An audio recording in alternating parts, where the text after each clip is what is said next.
और चलिए बड़ी खबर का रुख लेते हैं जो कि रायपुर से आ रही है। आपको बता दें कि राज्यसभा की 2 सीटों के लिए चुनाव बीजेपी ने ऐसे सामान्य ओबीसी से 7 को किया शामिल। 1 सीट कांग्रेस और 1 भाजपा को जाना तय है। बीजेपी ने पैनल किया तैयार, कांग्रेस में नामों पर चर्चा। ऐसी वर्ग से पूर्व मंत्री कृष्ण मूर्ति बांधे पूर्व विधायक शामिल हैं। सामान्य से पूर्व विधानसभा अध्यक्ष गौरी शंकर अग्रवाल शामिल हैं। ओबीसी वर्ग से पूर्व नेता प्रतिपक्ष नारायण सिंह चंदेल शामिल हैं। तो बीजेपी ने अपने नामों को लेकर जो है अब मंथन शुरू कर दिया है। तो वहीं कांग्रेस भी इस मंथन में जुट गई है कि वो कौन सा नाम फाइनल करे जिसको छत्तीसगढ़ से राज्यसभा के लिए भेजा जाए।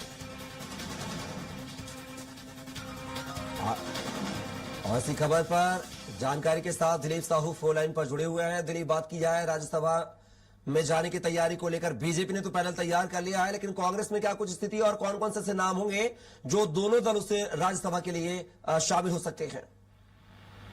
जी बिल्कुल कपिल, जिस तरह से जो पैनल तैयार किया गया है, बीजेपी में राज्यसभा की एक ही सीट है, 2 सीट है, लेकिन एक सीट कांग्रेस के कोटे से जाना है, एक सीट बीजेपी के कोटे से जाना है। ये कहा जा रहा है कि बीजेपी की ओर से एक पैनल तैयार किया है जिसमें 7 नामों को तय किया गया है।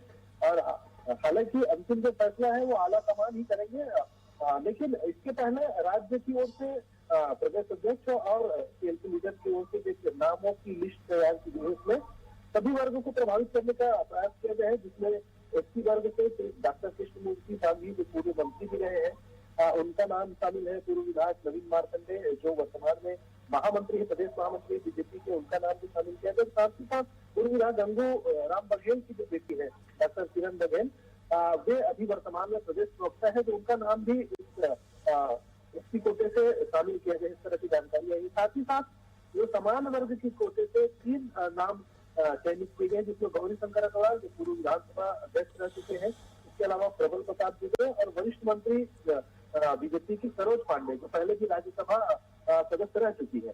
इसके अलावा ओबीसी वर्ग से पूर्व नेता प्रतिपक्ष नारायण चंदेल का नाम शामिल है। जिस तरह से 7 नामों को पैनल बीजेपी की ओर से बनाया गया है और इनमें से किसी ही मुहर लगने की संभावना जताई जा रही है। इसी तरह कांग्रेस की बात करें तो कांग्रेस की ओर से भी अभी तक हालांकि किसी तरह का कोई पैनल नहीं बनाया गया है, लेकिन पूर्व सीएम भूपेन्द्र बघेल ने जानकारी दी है कि ये हाईकमान का मामला है, यहाँ से जो पीसीसी अध्यक्ष और सीएलपी लीडर मिलकर तय करेंगे कुछ नाम और उसको हाईकमान को भेजा जाएगा। अंतिम निर्णय हाईकमान की ओर से ही लिया जाएगा कि इनको राज्यसभा में शामिल किया जाएगा।